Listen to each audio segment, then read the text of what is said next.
Hello बच्चों, सिंपलीफाइंग maths में आपका स्वागत है। हम लोगों ने एपी शुरू किया था जो कि 10th और 11th दोनों क्लास के लिए है। देखो ये पूछा हुआ कि इस सीरीज में x+28 किस नंबर पे आएगा, यानी कि ये फर्स्ट टर्म है, ये सेकेंड टर्म है, थर्ड टर्म है, तो वो कौन सा टर्म है, यानी कि हमें नंबर ऑफ टर्म निकालना है। ठीक है, तो तुम्हें पता है कि फॉर्मूला क्या होता है। पहले लिखो late x+28 is nth term, ठीक है ना, क्योंकि हमें तो पता नहीं है तो हम उसको nth टर्म मान लेंगे, मान करके जो भी फॉर्मूला है वो लगाएंगे और n की वैल्यू निकालेंगे। ठीक है ना, मान लो n = 8 आ गया, इसका मतलब कि वो ये वाला जो टर्म है वो 8th टर्म है, यानी कि फर्स्ट सेकंड थर्ड ऐसे लिखते जाओगे तो 8वें नंबर पे ये वाला आंसर आ जाएगा, ये इसका मीनिंग हुआ। ठीक है, so let nth term is x+28, therefore an is equal to x+28। ठीक है, अच्छा अब ये जो सीरीज है फॉर गिवन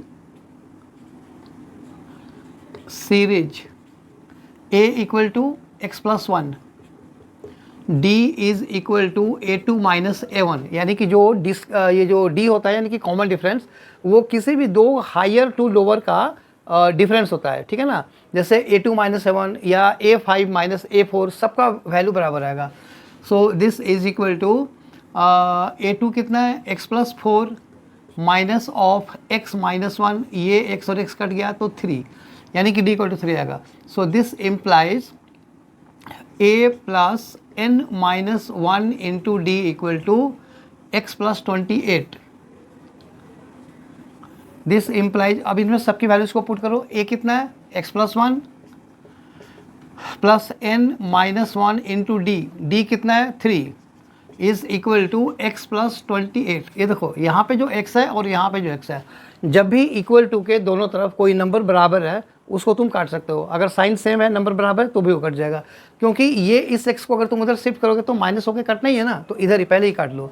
ठीक है, तो अब हमारे पास आया 1 प्लस इसको मल्टीप्लाई करो 3n और -3 equal to 28। This implies 3n minus 2 equal to, देखो -1 - 3 -2 equal to 28। This implies 3n is equal to 28 plus 2 is 30। So this implies n equal to 10।